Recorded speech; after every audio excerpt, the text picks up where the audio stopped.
Bismillahirrahmanirrahim, assalamu alaikum wa rahmatullahi wa barakatuhu. Ici, j'en rate pas une pour une nouvelle vidéo qui fait écho à une ancienne vidéo que j'avais fait sur la téléphonie par satellite ainsi que sur la Terre est plate.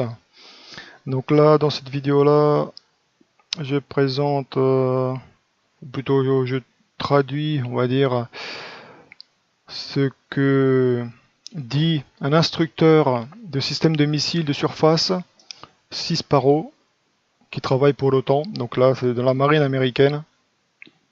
Donc ce gars-là est interviewé par Rob Skiba, donc ça c'est dans mes abonnements. C'est en anglais, donc si vous comprenez l'anglais, vous pouvez l'écouter, c'est intéressant ce qu'il dit. Et donc c'est un instructeur, il enseigne comment utiliser ces missiles-là, donc mer-air, donc surface-air. Il enseigne à l'équipage comment utiliser, donc l'équipage, que ce soit sur des porte-avions ou autre type de navire de guerre. Donc on a ces missiles-là, donc voilà, c'est ça. Ça c'est la vieille version des 6 Sparrow. Donc il enseigne comment utiliser ces missiles-là. Donc ces missiles-là, il a une portée de 19 km. Et le plus récent a une portée de 50 km. Voilà, ça c'est utilisé sur les navires américains, navires de guerre américains. Celui-là par exemple est lancé depuis un porte-avions USS Carl Vinson en juillet 2010. Donc cet homme-là, cet instructeur de système de missiles, il explique en fait que depuis qu'il était là sur les navires renseignés, donc depuis 5 ans, pendant 5 ans il s'est baladé sur la mer comme ça. Il n'a pas du tout constaté de courbure de la Terre, et cela sur la base du système de fonctionnement des missiles en fait. Donc il a eu l'occasion de tester comment le missile fonctionne par rapport à de calculer ça par rapport à la courbure de la Terre, par rapport à la détection radar, etc. etc. Donc il s'est rendu compte qu'il y avait un truc qui collait pas par rapport à la version de la NASA, qui disait que la Terre est ronde, blablabla, etc. Qu'elle fait telle et telle dimension. Donc comme dit, le missile qu'il a enseigné comment utiliser, c'est un missile anti-aérien à guidage radar de fabrication américaine depuis 98, blablabla.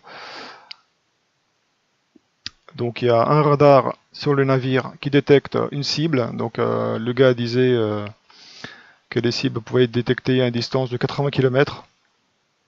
Une fois que le navire détecte cette cible-là, habituellement, si c'est des menaces, c'est des avions qui volent ou des missiles qui volent à une altitude inférieure à 60 ou 50 mètres au-dessus de la mer. Donc c'est très bas, quoi. Là, t'as la mer juste en dessous, peut-être même 30 mètres au-dessus de la mer. Et il expliquait que si la Terre était courbe, comme le prétendait la NASA, le radar de tir utilisé pour le système de missiles ne pouvait tout simplement pas fonctionner en fait. Parce que le radar de tir qui accroche la cible et qui va guider le missile vers la cible établit une ligne droite entre le radar de tir et la cible en fait. Et s'il y a une courbure de la Terre, comme prétend la NASA, la ligne droite ne pourrait pas déjà voir la cible, elle ne pourrait pas non plus l'accrocher, donc à une distance de 80 km, ce serait absolument impossible. Donc le mec, l'instructeur a dit, de par sa propre expérience, il dit que ce qui se passe là, ça défie la logique imposée par la NASA. Donc à une distance de 80 km, le radar de tir est capable d'accrocher la cible et de se fixer dessus. Et une fois que la cible est à portée du missile, donc là pour les plus récents c'est 50 km de distance, et le missile part, il est guidé par le radar de tir. À l'intérieur du missile il y a un gyroscope qui permet de corriger sa position selon ce que le radar de tir lui dit, va à gauche, va à droite, va en haut, va en bas, quoi. Et voilà quoi, donc il expliquait par rapport à ça, par rapport au radar de tir qui permet d'accrocher la cible à une distance de 80 km, il disait que bon voilà, c'est pas possible quoi. Il peut pas établir une ligne directe si la Terre a été courbe. Donc si la Terre n'est pas courbe, elle est plate. Donc la surface de l'eau est plate et il établit une ligne droite entre le radar et la cible, que ce soit un avion ou un missile qui vole à très basse altitude au-dessus de la mer pour pas se faire détecter en fait. Voilà. C'est le but principal hein, des avions et des missiles qui volent à très basse altitude, c'est pour éviter de se faire accrocher par les radars.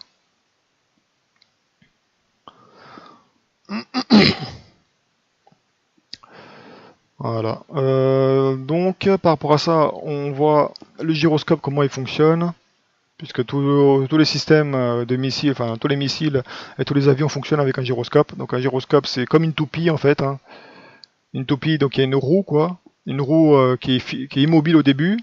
Et dès qu'on a, donc il y a rien de spécial quoi, hein, mais dès qu'on la fait tourner comme une toupie, hein, ça génère une force et ce gyroscope-là tient en place tout seul en créant une force angulaire en fait. Et à partir de là, le gyroscope ne tourne plus, il garde sa position, il ne bouge pas quoi. Et c'est le système dans lequel il est placé qui bouge hein, en fait. Que ce soit le missile ou l'avion, c'est pas le gyroscope qui bouge, c'est l'avion qui bouge autour du gyroscope et les missiles qui bougent autour du gyroscope. Et comme le gyroscope est bardé de capteurs, à partir de là, grâce à ces capteurs-là, l'avion sait dans quelle position il se trouve et les missiles, il sait dans quelle position il se trouve, ce qui permet de le diriger. Donc on peut voir, vous pouvez regarder par vous-même un gyroscope comment ça fonctionne, c'est vraiment pas mal quoi. Donc c'est comme une toupie quoi, c'est aussi bête que ça, c'est comme une toupie qui crée une force angulaire et pour modifier la position de cette toupie là, c'est très difficile quoi. Donc ça fait des trucs assez incroyables, on dirait qu'il lévite en fait, mais non, c'est simplement la force angulaire en fait qui est générée, qui permet de garder sa position dans l'espace en fait. Donc c'est quelque chose qui défie la gravité, ou plutôt la force de la densité atmosphérique. Donc cette force angulaire est générée et très importante.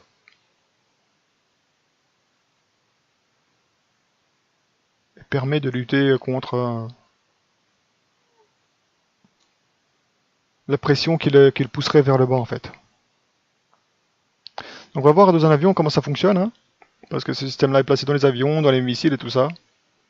Et donc par rapport à ça, on peut expliquer qu'effectivement le gyroscope est une preuve irréfutable que la Terre n'est pas ronde, qu'elle est plate, quoi. Donc c'est une surface plane sur des très longues distances. Hein. Là c'est mieux à quelle distance la Terre. Hein. Moi j'en sais rien. Donc là on a un avion, donc on a les ailes. Au milieu, on va dire dans le cockpit, il y a le gyroscope qui est placé. Voilà. Maintenant, quand l'avion voilà, tourne à gauche ou tourne à droite, hein, donc il y a les ailes qui bougent, le gyroscope ne bouge pas d'un poil. Comme dit, hein, c'est le système qui bouge autour du gyroscope, hein, c'est pas le contraire, hein, c'est pas le gyroscope qui bouge pour s'adapter, non, non, non. Comme on a vu auparavant hein, dans le fonctionnement du gyroscope, hein, le gyroscope lui garde sa position. Donc là, il est en rotation permanente hein, par un système de pneumatique, donc à air, qui le fait tourner en permanence à haute vitesse. Donc lui, le gyroscope, il bouge pas d'un poil, il a de sa force, et c'est l'avion qui bouge autour du gyroscope. Et par rapport aux capteurs qui sont placés sur le gyroscope, l'avion connaît sa position, quoi. S'il est en train de tourner à gauche ou s'il est en train de tourner à droite, donc ça permet de naviguer dans la nuit par exemple, là, quoi. Ou alors, ouais, la nuit, quand tu voles aux instruments, c'est par rapport à ça en fait. Voilà. T'as pas besoin de voir ce qu'il y a devant toi, ou alors dans le brouillard, ou dans les nuages, ou quoi que ce soit. Tu utilises simplement le gyroscope, quoi, pour savoir qu'est-ce que fait ton avion en fait. Si ton avion tourne à gauche ou tourne à droite. Voilà quoi. Voilà, là il y a un contact entre les capteurs du gyroscope et le capteur de l'avion. Et ça permet de dire, par rapport à ça, il y a ton avion qui est en train de tourner à gauche, il y a ton avion qui est en train de tourner à droite, il y a ton avion qui est en train de piquer du nez, ou alors il y a ton avion qui est en train de monter, quoi. Et quand vous regardez les vidéos, ça vous pouvez faire vos propres recherches vous-même. Quand il y a les pilotes automatiques qui met l'avion sur une ligne droite, voilà, une ligne droite, hein, et on voit bien que sur les avions que le gyroscope n'indique pas que l'avion est en train de descendre, de piquer du nez, quoi. Parce que normalement, sur une terre ronde, l'avion, s'il ne pique pas du nez, il irait dans l'espace. Si l'avion sur une terre ronde vole tout droit, il va dans l'espace. Puisque normalement, là, il y a une courbure de la Terre qu'il faut suivre, que l'avion doit suivre, quoi. L'avion doit épouser la courbure de la Terre. Donc le mouvement de l'avion, normalement, monte. Une fois qu'il est en l'air, à partir de là, il est obligé de piquer du nez pour suivre la courbure de la Terre. Parce que s'il ne le fait pas, il va dans l'espace. Et normalement, si la Terre était ronde, le GPS, le gyroscope te dirait automatiquement, attention, là, ton avion est en train de piquer du nez, quoi. Il y a des capteurs qui lui diraient, là, il y a ton avion qui est en train de piquer du nez. Pourtant, les avions, quand on regarde les pilotes automatiques, hein, c'est droit, quoi. Quand vous regardez un gyroscope sur un pilote automatique d'un avion, vous voyez que l'horizon artificiel, il bronche pas d'un poil, c'est au milieu.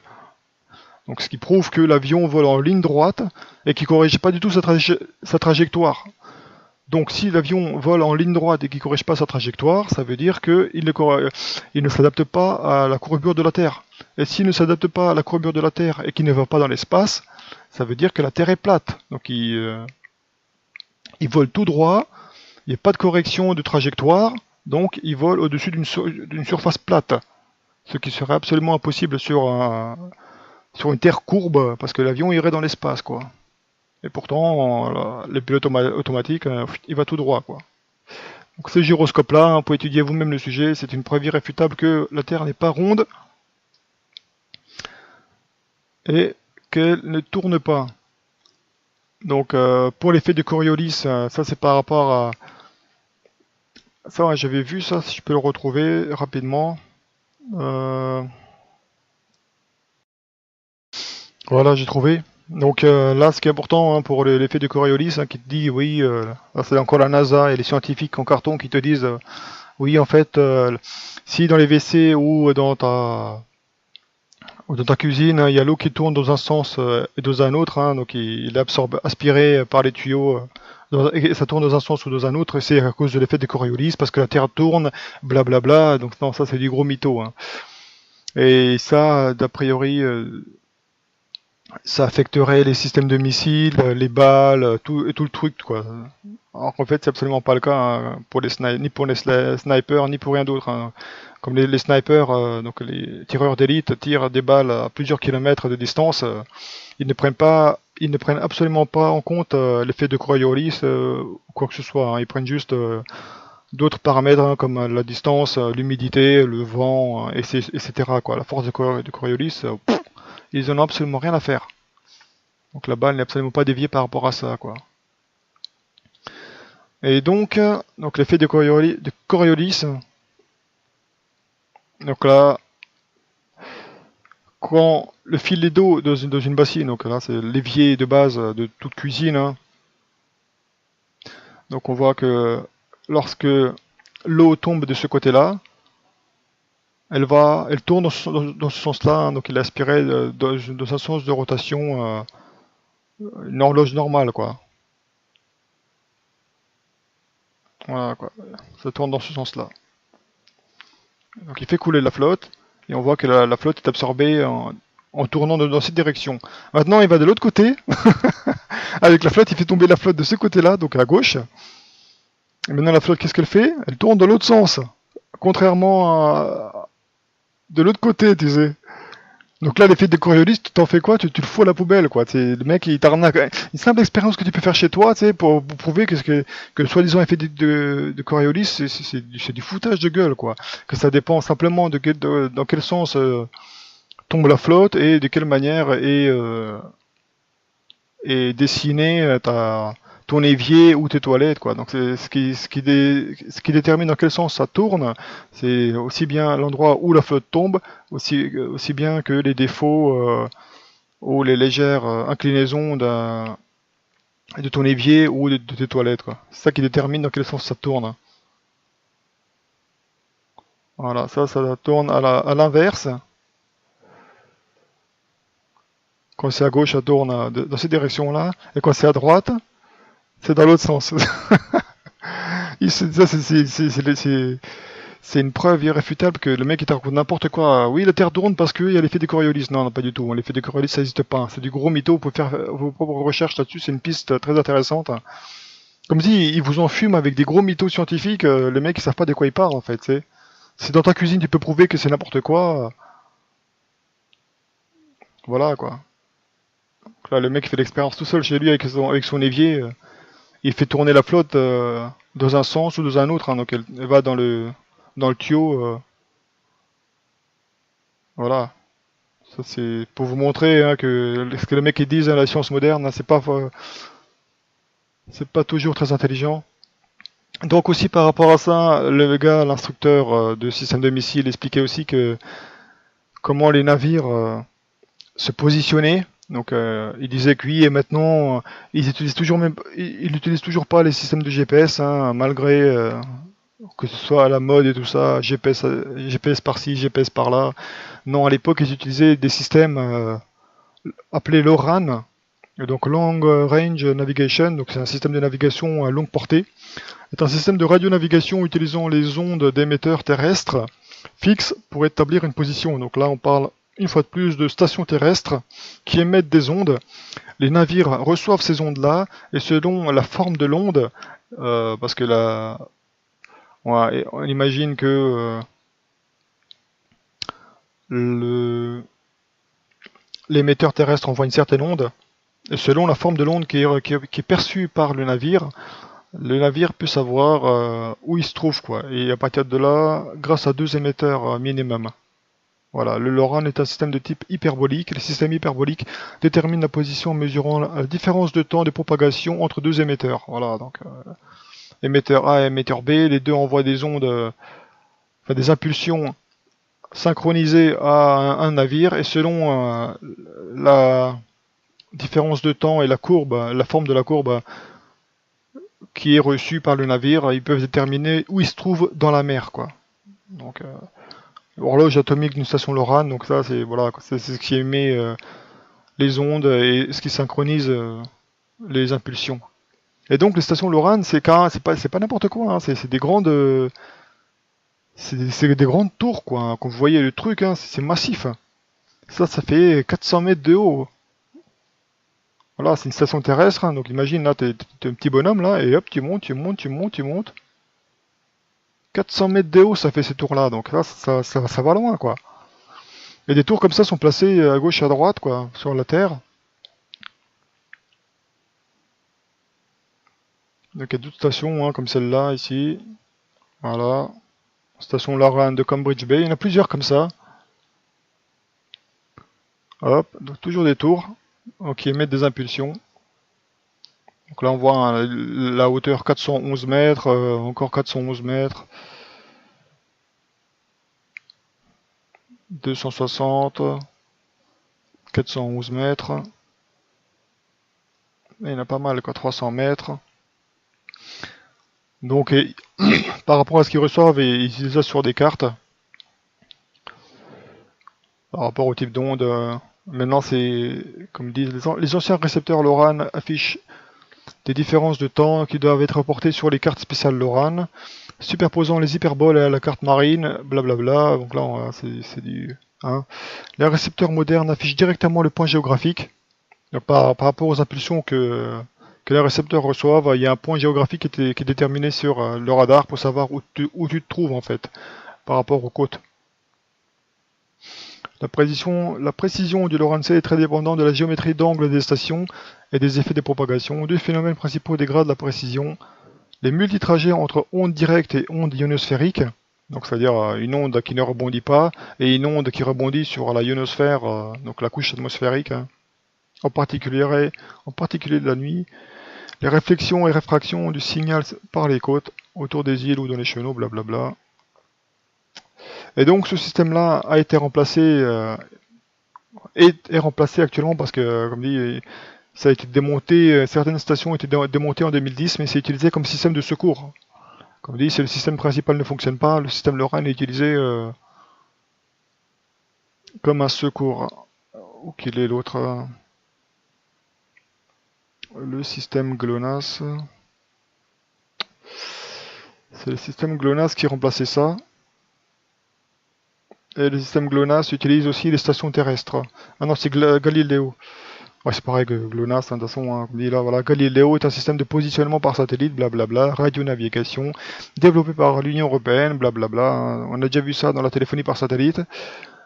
Sous contrôle civil, hein, hop là. Hein, voilà. Ce réseau de 34 stations terrestres, hein, donc comme on a vu dans la téléphonie par satellite, tous les navires en mer connaissent leur position toujours par des stations terrestres, hein, que ce soit la station Loran ou la nouvelle nouveau système Galileo, blablabla. Hein. Si c'est pas du satellite qui est là-haut, hein, perché dans le vide, que dalle. Hein, non, c'est qu'un réseau de stations terrestres, hein, qui permet, comme on a vu avec le système Loran, hein, aux navires de savoir où ils se trouvent en fait. C'est aussi bête que ça. Les récepteurs sur les navires permettent, grâce aux impulsions reçues par les impulsions reçues des tours terrestres, de savoir où ils se trouvent en mer, avec précision. Hop. Voilà, 20 mètres. Ils ont une précision de 20 mètres. Après ça, c'est une précision résultat de 2 mètres. Des signaux fiables. Donc voilà, ils peuvent savoir où ils se trouvent en mer à 2 mètres près, quoi. Donc faut bien comprendre, hein, c'est des stations terrestres qui te disent où tu te trouves, hein, c'est pas des satellites là-haut, quoi que ce soit. Donc ça c'est le gars qui confirmait, l'instructeur qui confirmait qu'effectivement, d'après son expérience sur les navires pendant 5 ans, il n'y a pas de courbe, il n'y a pas de courbure de la Terre, sinon le radar de tir des missiles ne fonctionnerait pas comme il fonctionne actuellement, c'est illogique. Ensuite, par rapport au gyroscope qui est dans le missile qui part, et par rapport à ce qu'il y a au fonctionnement des avions, hein, le gyroscope est une preuve que la Terre est plate et non courbe, sinon l'avion devrait corriger en permanence sa trajectoire, piquer du nez pour épouser la forme de la Terre, donc une forme courbe, hein, d'après la NASA, et à partir de là, les capteurs du gyroscope te diraient: attends, il y a un problème là, tu es en train de piquer du nez là, alors qu'en fait, non, je suis pas en train de piquer du nez, hein, j'épouse la courbe de... Non. Le gyroscope ne bouge pas, hein, donc à partir de là, lui, il garde sa position dans l'espace, donc si tu piques du nez, hein, il te le dit. Hein. C'est clair qu'il te le dit. Lui, il en a rien à faire de la gravité terrestre ou quoi que ce soit, ou des pressions ou quoi que ce soit. Hein. Non, lui, il garde sa position dans l'espace, et c'est tout c'est l'avion qui tourne autour de lui, ou le missile ou quoi que ce soit. Donc si ton avion il va dans l'espace, hein, il est sur une terre ronde, c'est normal. Hein. Mais comme l'avion ne va pas dans l'espace et que le système de gyroscope te dit qu'il n'y a aucun problème, ça veut dire que l'avion vole en ligne droite au-dessus d'une terre plate. Ça veut dire que l'avion n'a pas besoin de corriger sa position, n'a pas besoin de piquer du nez, donc l'horizon artificielle affichée dans les cockpits, donc l'instrument quoi, qui affiche l'horizon artificielle grâce au gyroscope, hein, il ne bouge pas d'un poil. Le gyroscope est une preuve irréfutable qu'il n'y a pas de courbure de la Terre. Donc s'il n'y a pas de courbure de la Terre n'est pas ronde. C'est aussi bête que ça. Et comme on a vu pour l'effet de Coriolis, comme c'est du bidon le truc, parce que avec simplement chez toi, tu peux faire cette expérience avec ton évier. Hein, tu places les filets d'eau d'un côté et tu le places de l'autre. Tu verras que ça tourne dans un sens et dans l'autre, hein, selon l'endroit où tu le places.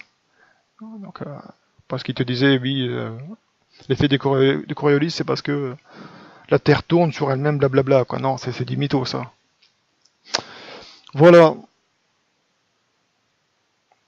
Donc ça, c'est une confirmation de la part d'un instructeur, d'un ancien militaire, quoi, américain, qui s'est rendu compte qu'on se foutait de sa gueule par rapport à ce qu'on lui disait,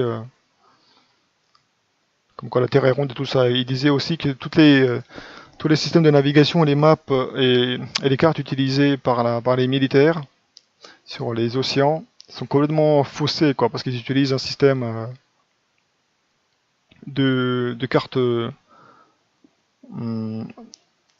sphériques, quoi, comme si la Terre était ronde. C'est pour ça qu'on voit dans dans les anciennes, comment on appelle ça?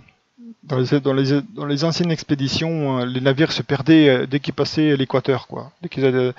Parce que d'après la Terre ronde, euh, comment dire, ouais, la latitude et la longitude se rejoignent au pôle sud. Donc si les gars en mer ils utilisent une terre ronde, enfin la carte d'une terre ronde, ils devraient s'attendre à se trouver à une certaine position, et ils auraient remarqué qu'ils ne se trouvent pas à cette position-là, quoi. Et donc la carte de la terre ronde qui leur a été donnée, ils se perdent avec. Donc au lieu de trouver leur position, ils se perdent dans le sud dès qu'ils passent à l'équateur. Parce que comme on a vu dans la carte, euh,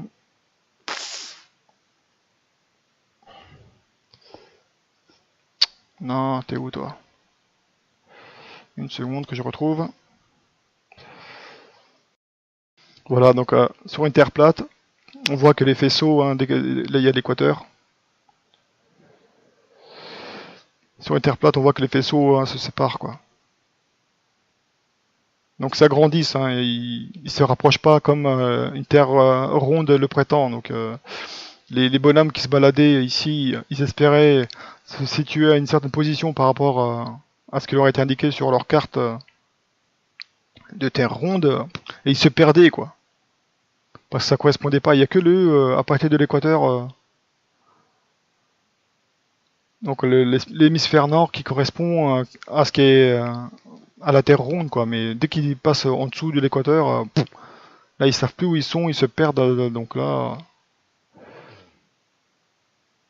voilà. Donc ça c'est ce que disait le gars aussi par rapport à ça. Les systèmes utilisés actuellement par les militaires, soit ils utilisent des cartes plates, similaires à celle-là, soit ils utilisent des cartes rondes, de terre ronde, et ils se perdent.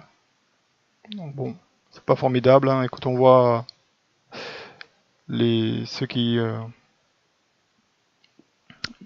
comment on appelle ça? Les navigateurs qui tracent les trajets sur leurs cartes en mer, ils utilisent des cartes plates, quoi. Et non pas des cartes rondes. Et s'ils utilisent des cartes rondes, un système, bah, ils se perdent, quoi. Dès qu'ils passent l'équateur, ils se perdent. Voilà. Donc hein, je vous invite à étudier les gyroscopes, comment ça fonctionne, hein, comme preuve que la Terre n'est pas ronde. Et avec le témoignage de l'instructeur du système de missiles qui, grâce au radar de tir, montre que il n'y a pas de courbure de la Terre non plus. Voilà. Que les systèmes de positionnement utilisés par les militaires, aussi bien que par les civils, en mer ou ailleurs, se basent sur des stations terrestres